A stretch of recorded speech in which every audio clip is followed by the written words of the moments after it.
Hi, welcome to my chess channel. Thank you for visiting it. I'm David Wegener.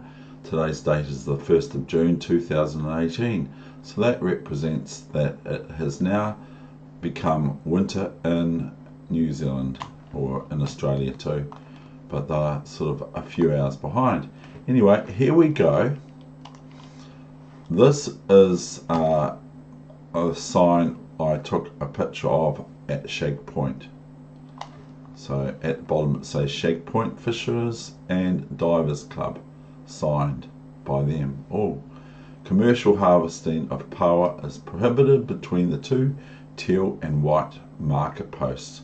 Even though one can't make out the word post very well there, I suppose it's still relevant in statute. Anyway, recreational power harvesters, please adhere to the regulations. Anyway, on with the chess. Now we've got a Scandi played against Chicago of America of the USA. Black is Chicago, of course, and I'm white, New Zealand, if you want to set that way. So here we go, and this game is a Blitz game, of course, on chess.com. Here we go, e4, d5. So the Scandi, which I always play mostly, chomp at the bit. Queen d5, yay, and knight c3, and black plays into my favorite line. Okay, b4, which I found from Informator, knight number 42 or 41, chess Informator. Rook b1, queen d6, probably the best move for black. Bishop c4, knight f6, knight ge2, c6, wanting to run the queen to queen c7, where it usually sits in this opening. d4. So if queen c7 now, then I will just play here bishop f4 and castle and etc.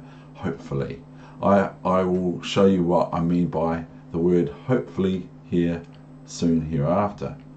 So I go d4, b5. Now I play bishop f4. That's okay, because if black takes my bishop on c4 or bishop on f4, I get a queen for two bishops. So queen d8, I go bishop d3.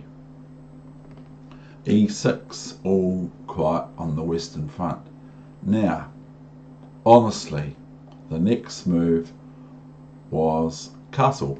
Oops, king f1. That's not castling. So this was a finger drop, and that's the honest truth. Now, anyone who knows me knows that I'm not going to play king f1 here. So as soon as I played king f1, I thought, oh no, what am I going to do now? This is no good. This is ridiculous. I'm sure my opponent knew probably that I was going to castle, or probably I'm castling, but I've dropped my king on f1, which happens in chess a few times. Finger drops sometimes work out very well.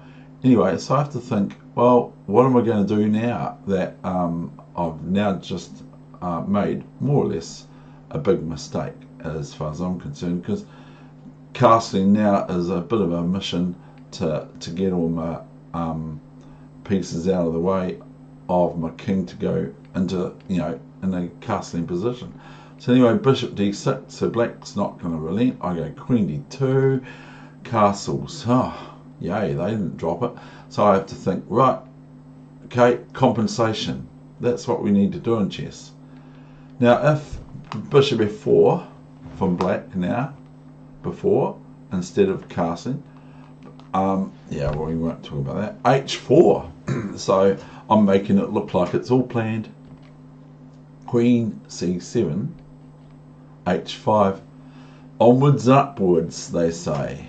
Bishop f4, and I'm not going to take with the queen, am I? Because if I take with the queen, it's going to be an endgame, and it's going to favour black. Knight d5, knight cd5, h6, why not? g6 and rook e1. Okay. Now, here I could play this immediately because pawn takes knight is no good because of queen g5, checkmate next move. It's a wee bit feeble, but I still want to just sort of kind of develop. So I go rook e1, queen d6, rook e5, not really intending anything whatsoever. Knight d7, rook g5. So this is what Nimzowitsch calls envelope attack, but it's not actually attacking anything, but it's sort of going towards the black king side. Knight b6. So what black's still developing, and I'm kind of developed. Knight h5, a move that I don't think is actually doing anything. Knight c4, bishop c4, dom c3. Now what does black do? Well, plays bishop f5. So guess what I played?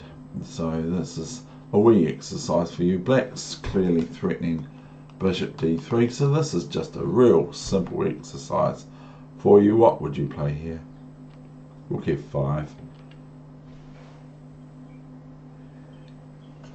Excuse me, I don't usually do that, and usually I do an outtake for that, but I'm not.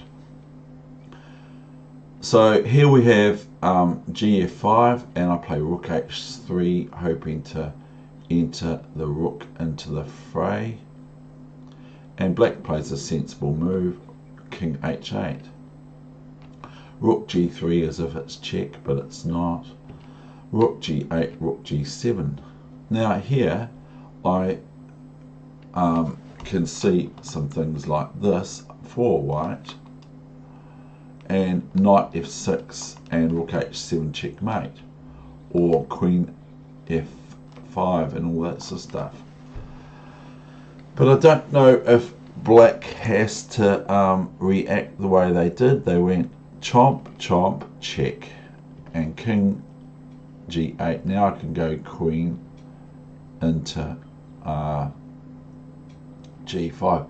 Now I think the best move here for black is queen g6, but they don't. See, I think the best move here, I'll even check the engine, and I'll say, what's the move? Right, queen g6 is the move, see?